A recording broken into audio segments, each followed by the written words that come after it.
Speed is of vital importance. And when one is in a hurry, it is sometimes necessary to take a shortcut, which was the case this particular evening. There are men in London who, out of shyness or sourness, have no wish for the company of others. Yet they are not averse to comfortable chairs and the latest reading material. For their convenience, a club was started which forbade its members from taking any notice of each other. If a member talked, it was a black mark against him, and 3 such marks rendered him liable to expulsion. Sherlock Holmes was neither shy nor sour, but he joined the St. Denis Club because he found the atmosphere soothing. True, I'd always been diligent about not disturbing him here, but tonight I had come on a matter of the greatest urgency.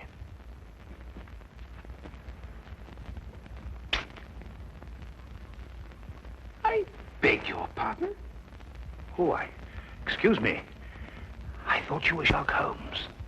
That's not the point. You talked. Well, I only went... You went psst, and that's the same thing. Mr. Grundy. Take this gentleman's name. Your name, sir? Watson. Dr. John Watson. But you made a mistake. I'm not a member of your club. Not a member? How did you get in?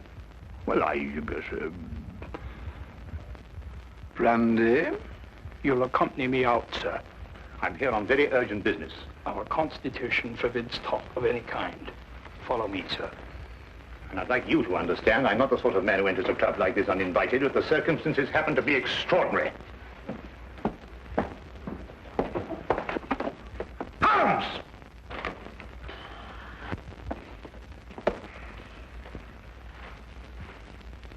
I must ask you, sir, not to attempt to...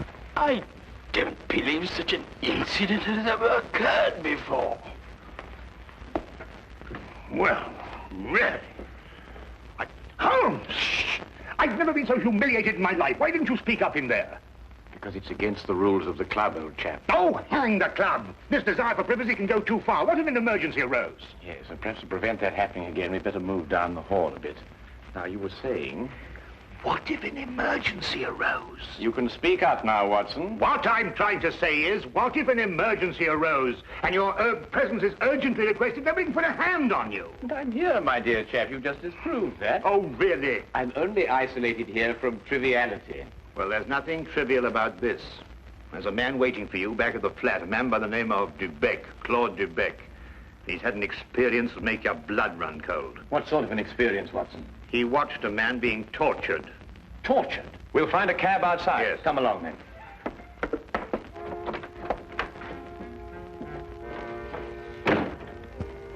Once outside, we immediately hailed a cab, and I began to tell Holmes what I knew of the case. Holmes sat in silence as we rode, and I knew that my explanations had done nothing more than rouse his interest in talking to Mr. Dubec. Perhaps it was a nightmare. I'm no longer sure. But I saw a man being tortured, starved to death. I was powerless to help. Here, drink this. It'll do you good. Thank you. Any true Frenchman will tell you that this brandy has to be sipped. Safer, but if you'll excuse me once. Poor devil. Maybe he's still alive. Mr. Holmes, you must find him before it's too late. Monsieur Dubec, we'll do our best to help you, but first of all, you must tell us who this man was and how you came to meet him. His name was Charon. Paul Charon. And how I came to meet him. What day is it today? Wednesday. Wednesday. Then it was last Friday that it happened. You know, Mr. Holmes, I'm an interpreter. And I interpret nearly all languages. Now, since I'm French by birth, it is with this tongue that I'm principally associated. Now, I'm very well known in the hotels, and it occurs frequently that I'm called for at the strangest hours by travelers who get into difficulties. Now, I was not surprised, therefore, when I heard shortly before 11 o'clock at night someone knock at my door.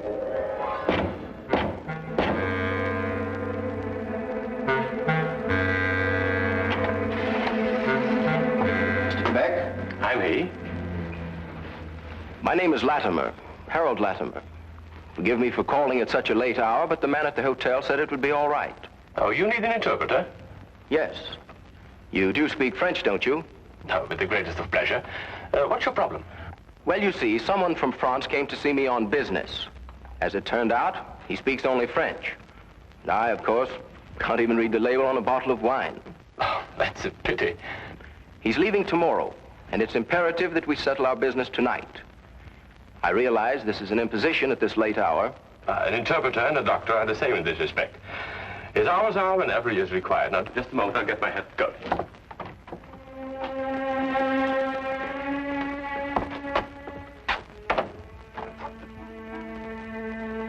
Mr. Latimer had a cab waiting outside. I didn't think to give it more than a passing glance. However, there was a strange atmosphere as I entered. One can sense such things.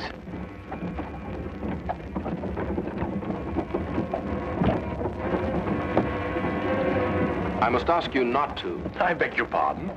I prefer the shades drawn, Mr. Dubeck. But they cut out the view. That's exactly their purpose. You'll forgive me, but I have no intention of permitting you to see the place to which we are being driven. What's the meaning of this? You shall find out. Soon.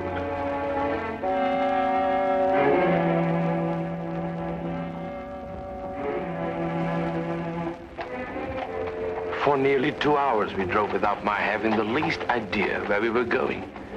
All the time I sat in silence, wondering what on earth could be this man's reason for kidnapping me. Whatever it might be, there was no possible use in my resisting.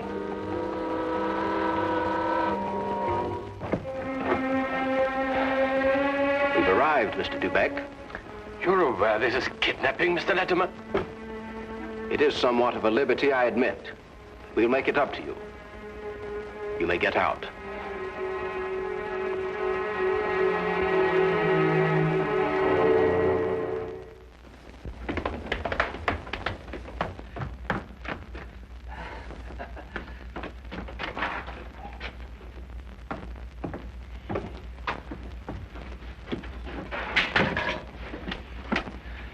Is this, Mr. Dubeck, Harold?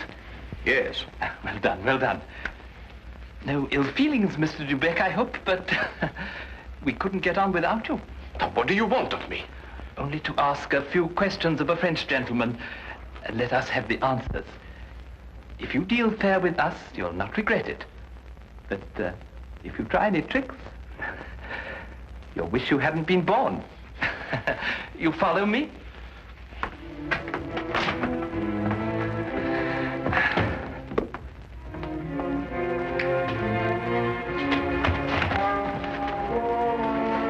We put him in one of these so as to move him more easily. What have you been doing to this poor man? That is no concern of yours.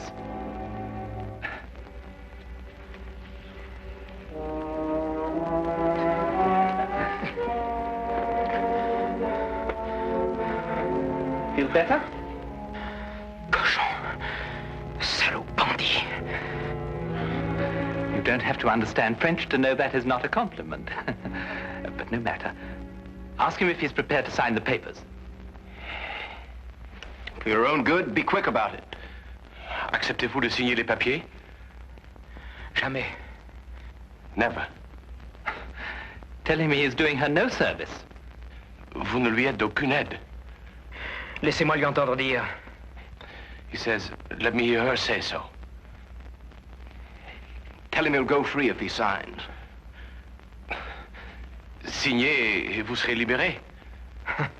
C'est alors que je ne serai plus jamais libre. He says, then he will never go free. Then he knows what awaits him. Translate that. Vous savez à quelles conséquences vous vous exposez? Peu m'importe. He says he doesn't care. Stop that! It is only the beginning if he persists in being stubborn. Now let us try again and see if we can get better results. I was horrified at having to be a part of an affair like this, and even though I was only the interpreter, I felt guilty at not being able to give him any help. What could I do with Latimer on one side and Judd on the other, giggling with each question? Again and again, I asked him in different ways whether he would give in and sign the document. Again and again, I got the same reply. But soon, a thought came to me. I took to adding little sentences of my own to each question. Innocent ones at first, to see if I could get away with it. When our companion showed no sign of catching on, I played a more dangerous game. I asked him all about himself and learned that his name was Paul Charon. He was a stranger in London, that he didn't know what house we were in, that he was being starved to death. In another minute, I might have wormed the whole story out from under their noses, but for the interruption. Who is it? Oh, it's Micheline. The door is locked. Get rid of her. Give me the gun.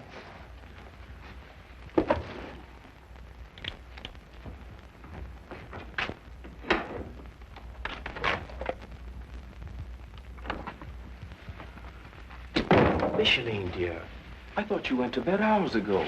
I couldn't sleep at all. I can't think of nothing but Paul. Now, Micheline, there's nothing to worry about. But he should have been here 2 days ago. It isn't like Paul to do something like that. Something must have happened to him. Nonsense. I'll wager anything that he was delayed somewhere on business. Then he would have written to me. If I don't hear from him by tomorrow, I will go to the police. Micheline! Paul! He's in there! Micheline, what's the matter with you? Have you taken leave of your senses?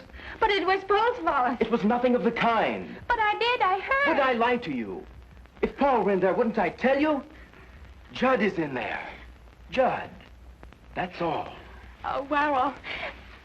I don't know what's happening to me. Now, darling, it's only a case of nerves. You'll be all right after a good night's rest. But it never happened like that before. You've probably never been under such a stress. But it's foolish. If something happened to Paul, you would have heard about it by now. The fact that you haven't is proof enough that all is well. You're probably right. Of course I am. I'll take you back upstairs.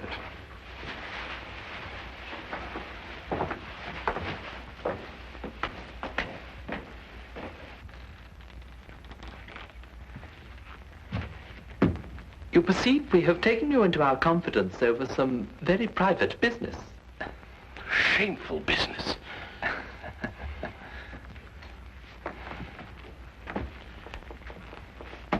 Necessary business.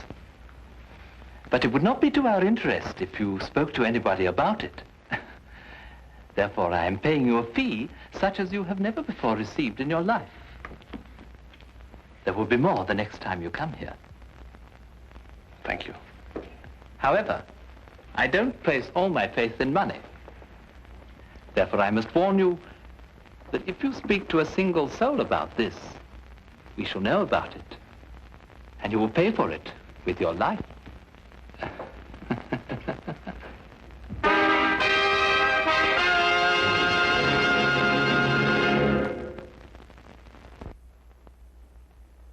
And now we return to the case of the French interpreter. This man, this evil man, escorted me back to the carriage and took his place opposite me. We drove for about half an hour, and the shades were drawn as before.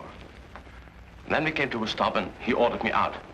I walked for a mile or so, and then I found myself at Wadsworth Common, and there took the train to Victoria Station. I see. And there, I presume, your adventure ended. Yes. Now, I should have gone to the police right away, but I feared for the man's life. Now, Mr. Holmes, someone told me that you worked with a complete discretion. Oh, you can be assured of that. Mr. Holmes, would you please try to find him? I'll try, but you must realize that my success depends almost entirely on your memory. I've told you everything. Only everything you were able to see. I've told you everything. I repeat, Monsieur Dubec. Only everything you were able to see. I don't understand. Well, on the way to the house, you saw nothing because the blinds were drawn in the carriage. Uh-huh. But you could still feel and hear, couldn't you? Now, as you were going along, could you tell whether it was a rough or smooth road? Oh, yes, now I know where you're getting at. Well, during the first part of the trip, the road was smooth. Mm-hmm. And then we seemed to turn off on a country road. A country road? Yes. Now, when you were going along that part of the road, did you hear anything like cattle or poultry or sheep? Sheep? Yes, that's what I heard. Now, think hard. Was there anything else? Oh, well, now I remember. I remember a horn, a foghorn, something like a coal barge passing by. I see. Now, what part of the journey would that be exactly? Toward the end, I'm certain. Was there anything else that you can remember? No. No. Oh, yes, something about the house. Yes, we left the house, and then we seemed to pass through a huge storage room. Yeah. And under the floor, I heard something like rushing water. Water? Yes, a stream. It couldn't be, but that's what it seemed like. Thank you, Monsieur Dubec. I think I have all the information I require for the present. Have you already found out where he is? No, but I have all the facts at my disposal. It's now only a question of time. Oh, please, Mr. Holmes, you don't give my name, because if they ever found out that I've been here... You can depend upon my keeping your confidence, Monsieur Dubec. However, I would urge you still to be on guard. I'll be careful, Mr. Holmes. Good. Thank you. Good night, Mr. Watson. Good night.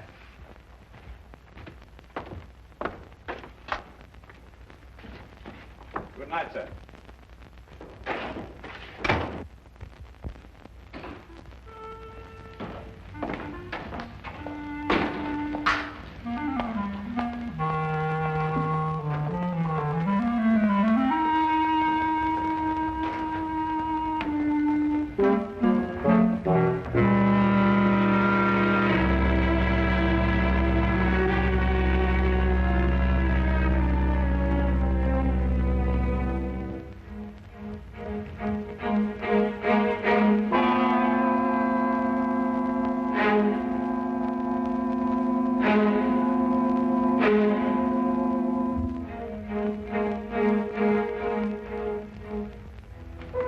Well, now, Watson, you were listening to what Dubec had to say. Have you any theories? In a vague sort of way, yes. Well, let's hear it then. Well, now, it seemed to me that this young French girl had been carried off by this English chap, Latimer. Oh, but carried off from where? Or from Paris, I suppose. Well, the young girl could speak English fairly well, but the young man couldn't speak a word of French. Inference, the young girl had been in England some time, but the young man hadn't been in France. Well, then we can presume she came over on a visit to England, and this man, Harold, persuaded her to run away with him. More than likely, Watson. Then this Charon, the prisoner, brother or guardian, decides to come over on a visit from France. He meets Latimer and his associate, and then for some reason decides against signing away the girl's fortune, of which he is presumably the guardian. The men then resort to force. Excellent, Watson. I'm quite certain that you're not far from the truth now. Well, it's only simple logic. Yes, and with simple logic, we'll find the house. It must be here somewhere. And when we finish translating the facts that Dubec has given us, an X will mark the spot. Now, let's see.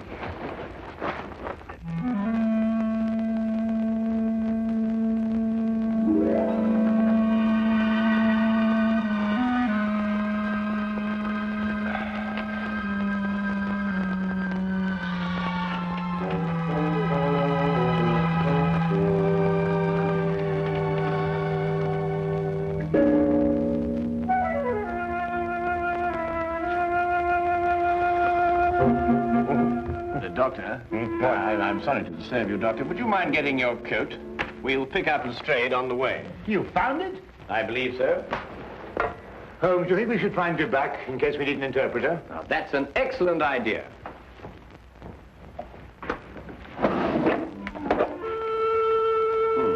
And from what I've heard, I believe these may come in handy. Right.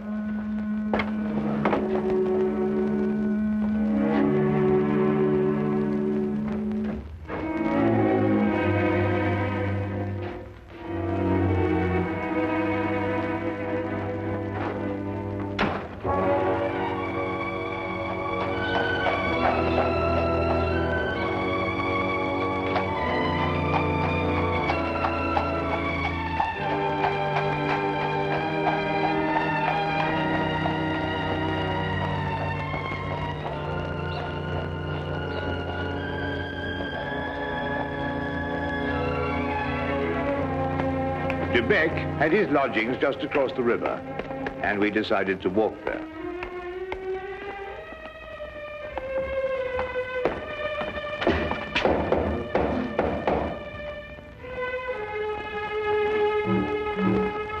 If you're looking for Mr. De Beck, he left about an hour ago.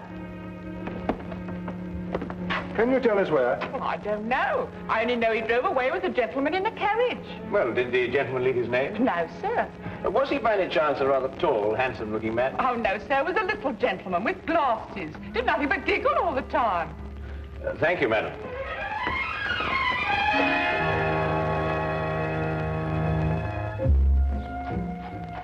Even the weather seemed to be against us, and as we found our cab and started on our way, it began to rain. According to Holmes's calculations, we had a considerable way to go, and we had to go fast if we were to be in time. London streets in the rain are a handicap to any carriage, so there's nothing for us to do but hope and wait. À manger. Comme de la manger.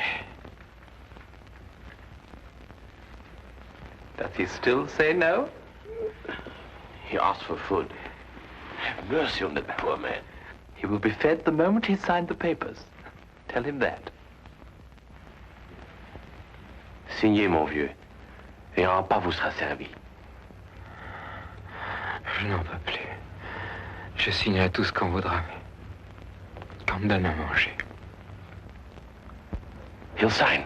At last.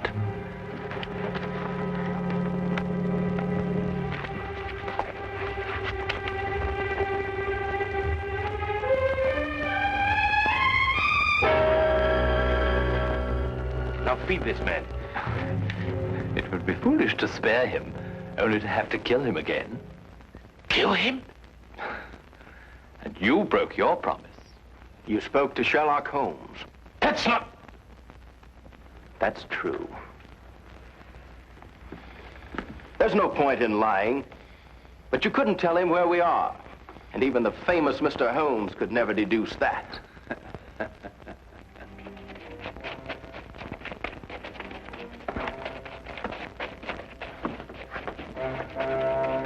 There's some men coming. Quick, open the trap.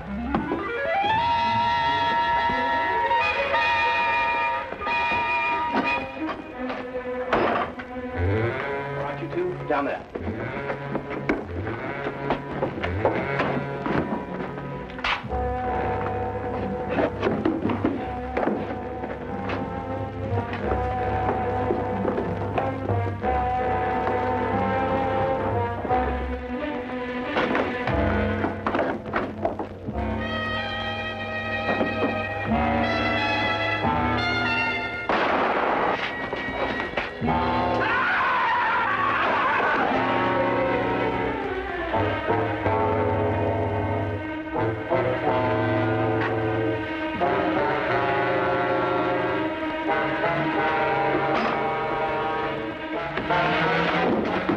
Who are you? What do you want? Does that answer your question? The property was rightfully mine. I'm her husband. It belonged to me. But he controlled it and wouldn't sign it over to me. He found out you were a thief. You can't take me to jail. I only tried to get what was coming to me. I'll see that you do.